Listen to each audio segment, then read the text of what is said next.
My name is Jason Putz. I'm a physical therapist here at Physical Therapy Solutions. Today I want to talk a little bit about proper shoe wear. It's the season that people will start wearing flip-flops, and not only their feet, it also affects their ankles, knees, and hips, and even low back areas. So first of all, a normal foot is something that has a normal arch in it, so they have a good arch support without any supportive orthotic or anything like that. Typically, if you come out of the pool and you have a wet footprint, this foot will kind of display that you have the front part, you have the back part, and you have a little bit on the outside. That this is a normal foot, and most shoes are kind of geared towards normal feet. We also have a supinated foot. This is a really high arch foot, so if you come out of the pool, you'll really only see the heel and the forefoot of wet imprint on the concrete afterwards. And this is probably the people that we see the most is a pronated foot.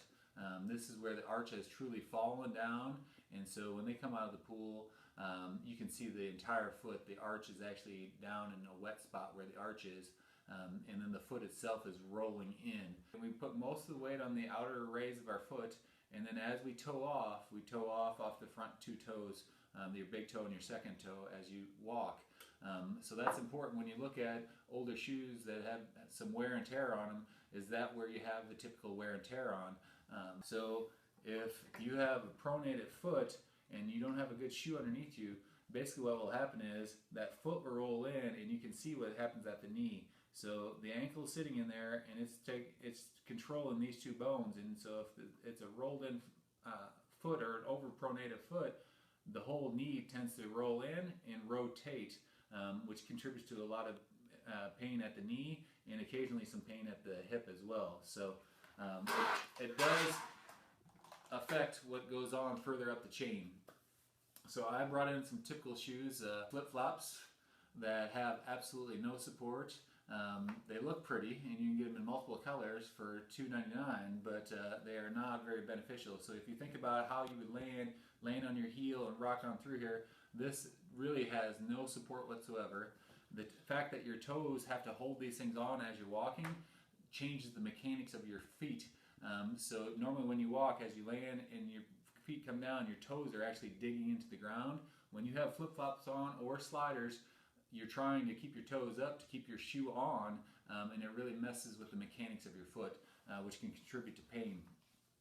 My daughters also love these wonderful things here, Uggs or make-believe Uggs, and you can see the wear and tear, so their heel never really stays on, they're sliding on the ground a ton, their mechanics are poor, and if these people are any bit of a pronator, there's no structural support on the inside, and their ankle is going to roll constantly to the inside, contributing to the ankle and knee pain like I was talking about.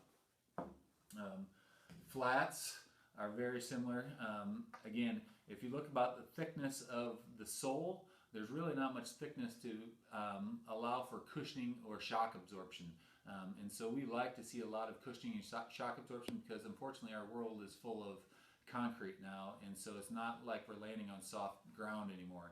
So again, these things offer little to no support and have little to no stability in the platform itself. And then the old wonderful flip-flops. Again, these sports sandals are able to provide a little bit more support. You have the heel strap in, so they're not having to hold their shoe on with their toes.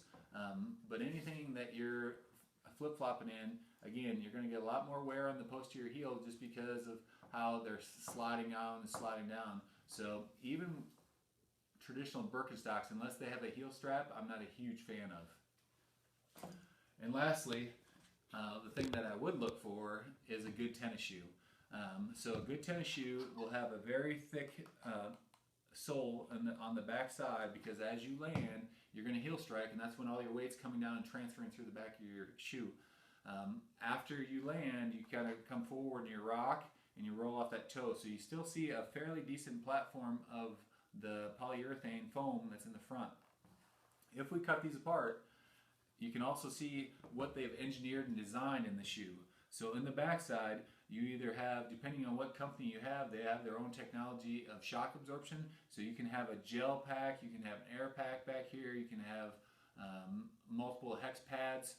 They're all in essence trying to absorb the shock when you land on your heel.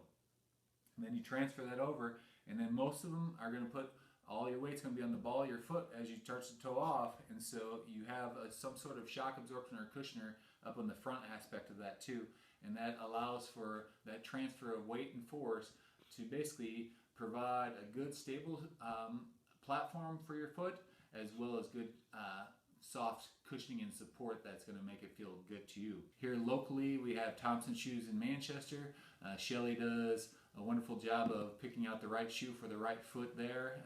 We have Beck here at Reicher Shoes-Dyersville, and then some people like to go to the Shoe Shack and meet with Kevin in Dubuque.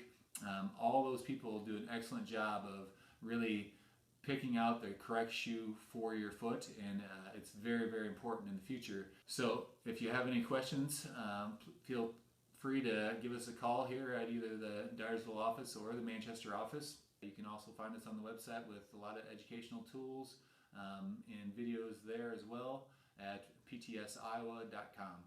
Thank you.